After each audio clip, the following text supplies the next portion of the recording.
Om Aganda Timarandasya Ganajana Shivakaya Chakshur Umrisamyena Tajma Shri Gurave Namaha.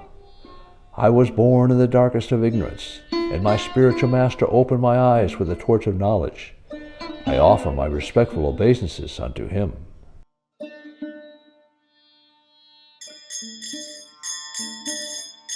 Krishna Kirtana Ganana Tanapano. Hare Krishna. Welcome back to this video series on the Bhagavad Gita as it is, translated by His Divine Grace, A.C. Bhaktivedanta Swami Prabhupada. We are currently on Chapter 5, Karma Yoga, Action and Krishna Consciousness. Arjuna opens Chapter 5 by asking Krishna to definitely explain whether renunciation of work, Sankhya, Gyan, or work and devotion is superior. Krishna explains that Arjuna should do his duty and act for the satisfaction of Krishna. By fixing his consciousness on the Supreme and knowing that Krishna is the true enjoyer, the goal of sacrifice and austerity, and the Lord of all planets, he, the pure soul, will find true peace beyond this material world. Text number 1. Arjuna said, O Krishna, first of all, you asked me to renounce work, and then again you recommend work with devotion. Now kindly tell me definitely which of the two is more beneficial. The Blessed Lord said, the renunciation of work and work and devotion are both good for liberation, but of the two, work and devotional service is better than renunciation of works. One who neither hates nor desires the fruits of his activities is known to be always renounced. Such a person, liberated from all dualities, easily overcomes material bondage and is completely liberated, O mighty armed Arjuna. Only the ignorant speak of karma yoga and devotional service as being different from the analytical study of the material world, Sankhya. Those who are actually learned say that he who applies himself well to one of these paths achieves the results of both. One who knows that the position reached by means of renunciation can also be attained by works and devotional service, and who therefore sees that the path of works and the path of renunciation are one, sees things as they are. Unless one is engaged in devotional service of the Lord, mere renunciation of activities cannot make one happy. The sages, purified by works of devotion, achieve the supreme without delay.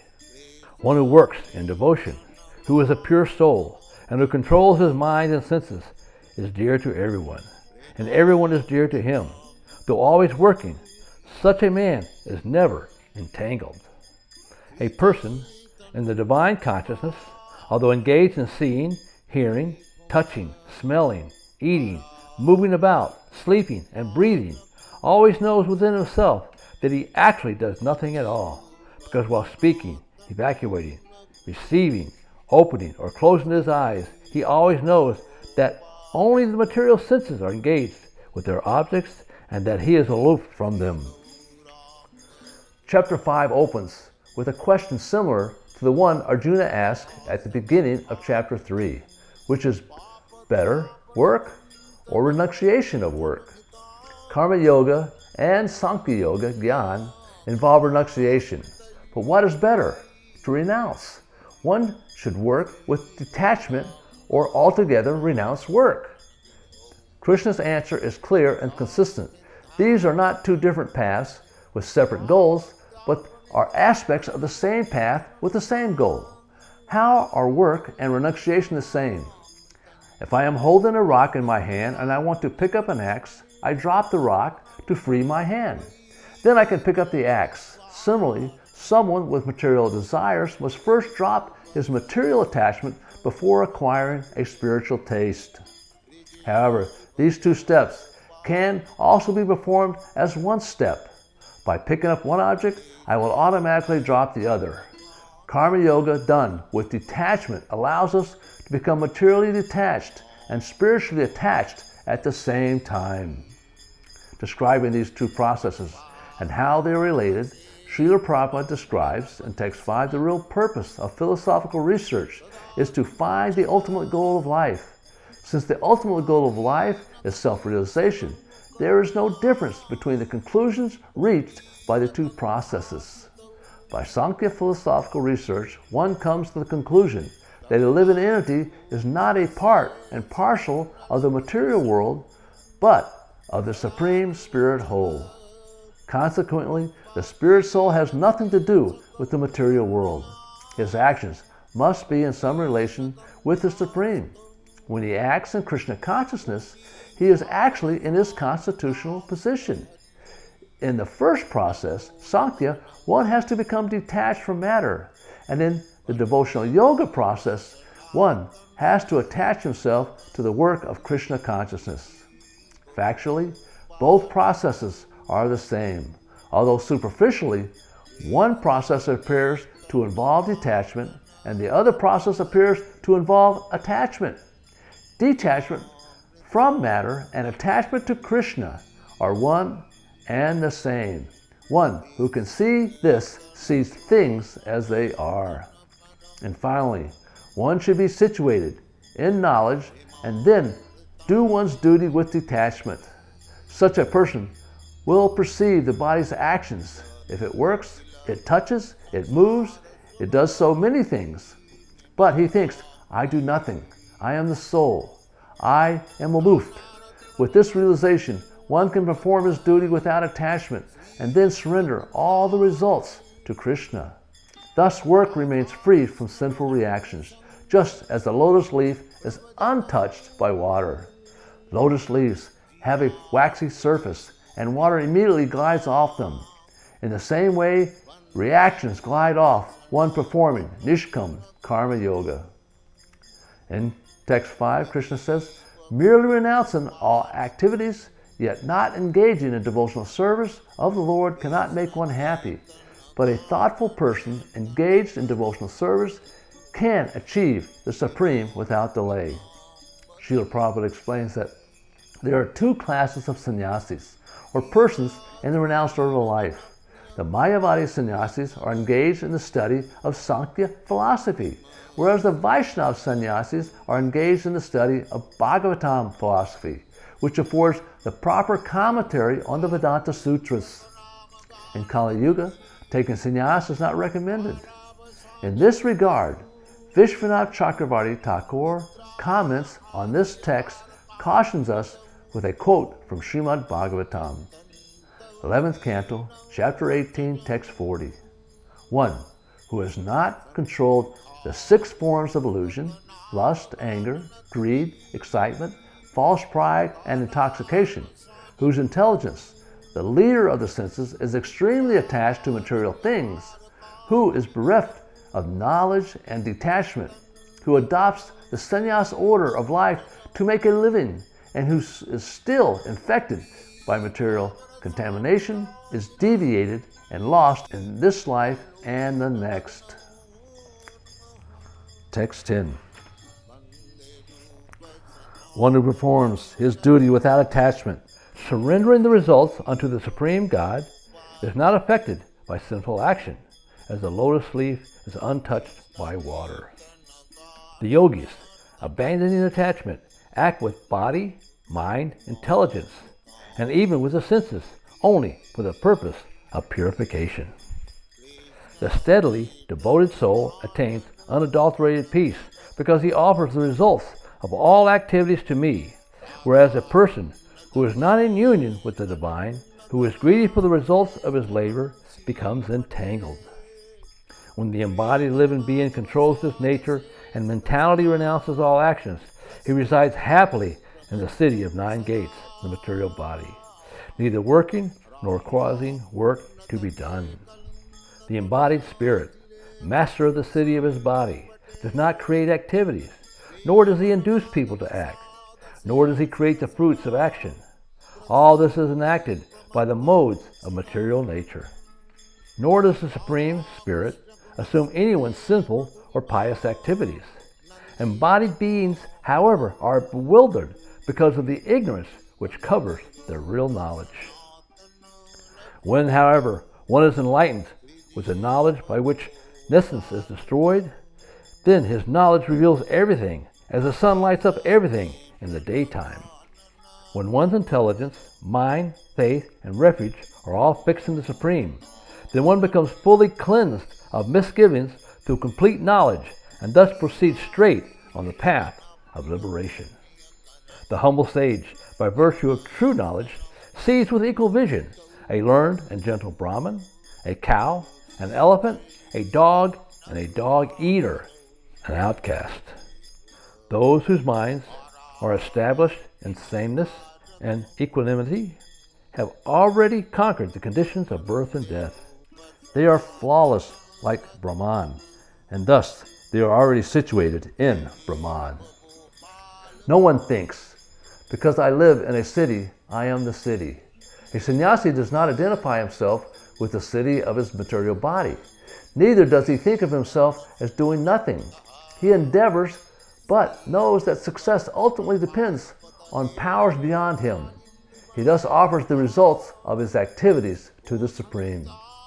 Krishna says in text 14 that the embodied spirit soul, master of the city of this body, does not create activities, nor does he induce people to act, nor does he create the fruits of action. All this is enacted by the modes of material nature. Srila Prabhupada explains the temporary body or material dwelling place which he obtains is the cause of varieties of activities and the resultant reactions living in such a conditioned atmosphere. One suffers the results of the activities of the body by identifying himself with the body. It is ignorance acquired from time immemorial that is the cause of the body's suffering and distress. As soon as the living entity becomes aloof from the activities of the body, he becomes free from the reactions as well. As long as he is in the city of the body, he appears to be the master of it, but actually he is neither its proprietor nor controller of its actions and reactions. As we continue through the Gita, we see that Krishna is advancing his description of the progression of transcendental knowledge, which will take us from knowing ourselves as souls to being liberated by becoming fixed upon the super soul. Basic transcendental knowledge allows us to understand that we are not our bodies. Now we understand that the modes of material nature control our bodies. Both the modes and the living entities are controlled by the supersoul.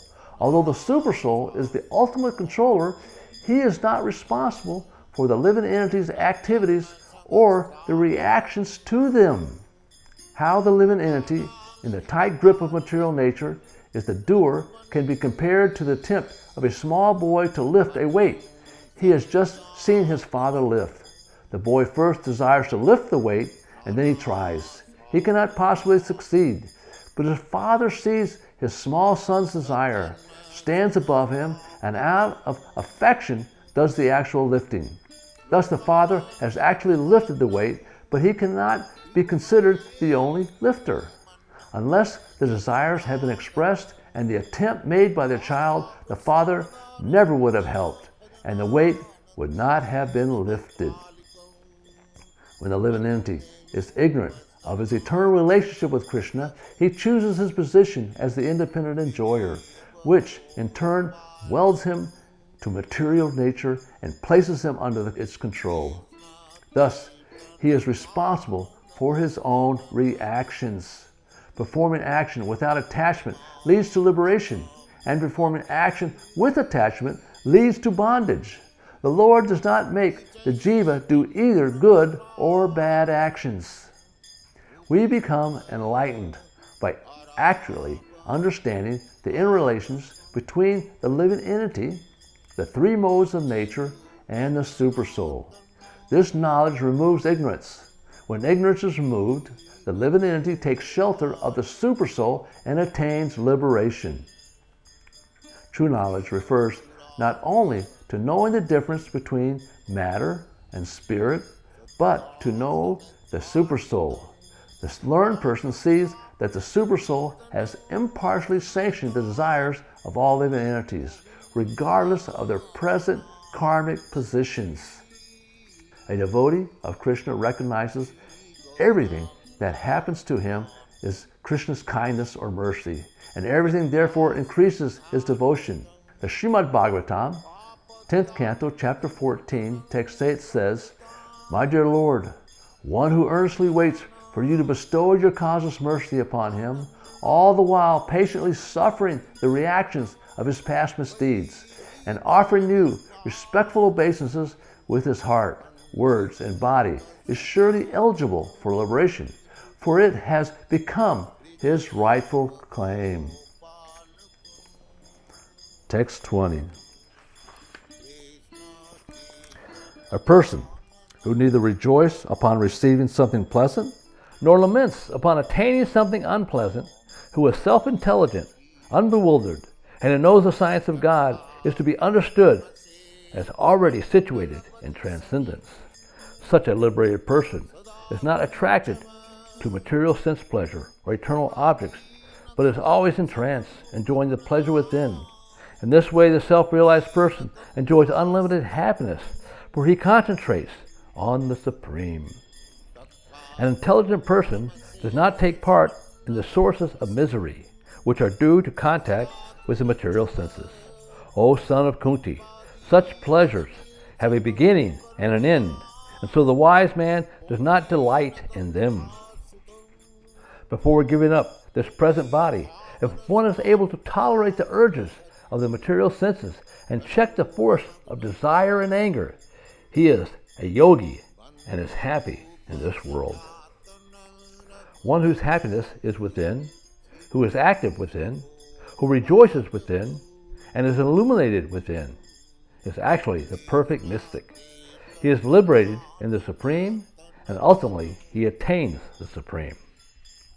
One who is beyond duality and doubt, whose mind is engaged within, who is always busy working for the welfare of all sentient beings, and who is freed from all sins, achieves the liberation into the Supreme.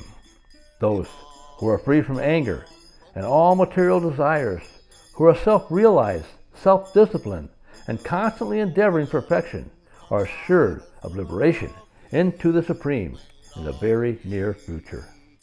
Shutting out all external objects, keeping the eyes and vision concentrated between the two eyebrows, suspending the inward and outward breaths within the nostrils, thus controlling the mind, senses, and intelligence, the transcendentalist becomes free from desire, fear, and anger. One who is always in this state is certainly liberated. The sages, knowing me as the ultimate purpose of all sacrifices and austerities, the Supreme Lord of all planets and demigods, and the benefactor and well-wisher of all living entities, attain peace from the pangs of material miseries. Text 20 states, "A person who neither rejoices upon achieving something pleasant, nor laments upon attaining something unpleasant, who is self-intelligent, who is unbewildered, and who knows the science of God, is already situated in transcendence." A practicing devotee, sadhaka, should attempt to act in this way. However, as Srila Prabhupada explains in his purport, such behavior is a symptom of a perfect devotee. Such a person does not identify with the transformations of the subtle body. His happiness and distress do not therefore bring him happiness and distress, because he is not bewildered by what happens to him, but instead sees everything as Krishna's mercy. He does not become entangled in matter. The practitioner uses his intelligence to reject sense gratification, and instead he seeks pleasure in the Supreme. The degree to which he replaces sensuality with spirituality is the measure of his success.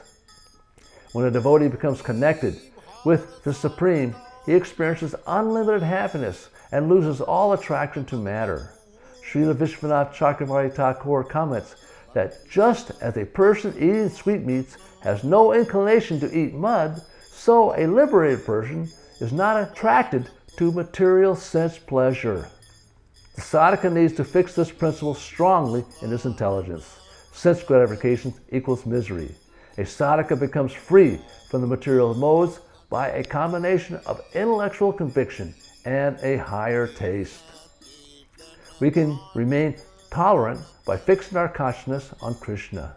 The pleasure of Krishna consciousness, combined with the conviction that nothing in this world can bring lasting happiness, will help us tolerate the pushings of the body and the mind.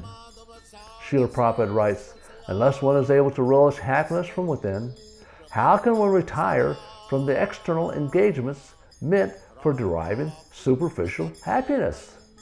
A liberated person enjoys happiness by factually experiencing. He can therefore sit silently at any place and enjoy the activities of life from within. Such a liberated person no longer desires external material happiness. This state is called Brahma Bhuta, attaining which one is assured of getting liberated. We must get a higher taste. It is urgent. We have to hear, chant, and have a good association. Otherwise, we will be unable to tolerate the urges of the senses over time. Srila Vishwanath Chakravarti Thakur adds, Krishna is the well-wishing friend of all living beings. He is mercifully bestowing benediction through his devotees in the form of their instructions on devotional service. Knowing Krishna's position in relation to activities of karma kanda or karma yoga, understanding knowledge of him as the goal of all austerity, and finally recognizing him as the well-wishing friend in everyone's heart brings us to the only true platform of peace, liberation from the material world. Srila Prabhupada discusses this chapter in his purport as a practical explanation of Krishna consciousness, generally known as karma yoga. The question of material speculation as to how karma yoga can give liberation was answered here. To work in Krishna consciousness is to work with complete knowledge of the Lord as the predominator. Such work is not different from transcendental knowledge. That transcendental knowledge is knowledge of the Supersoul, and that knowledge awards liberation. Now, Vedic study and self-realization are the only means toward that final goal. Once one has reached the goal, one can put aside the means by which one got there.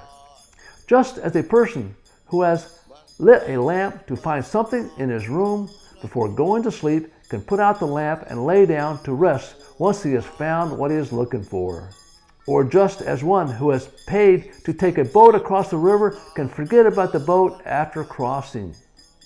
Krishna has now finished his discussion of how to gain liberation by working in complete knowledge of the Supersoul. In the 6th chapter, the subject of yoga is explicitly detailed. That ends this episode. Thank you for watching. Hope you return where we will discuss chapter 6 entitled Dhyan Yoga. Hare Krishna.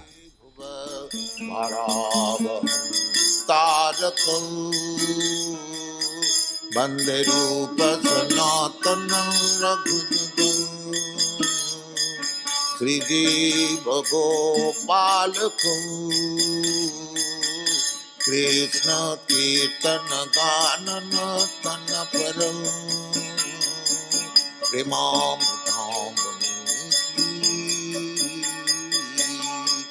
Veera Dhira Jana Priya Kana Nima Sadam Pujito Krishna Kirtana Ganana Tana Param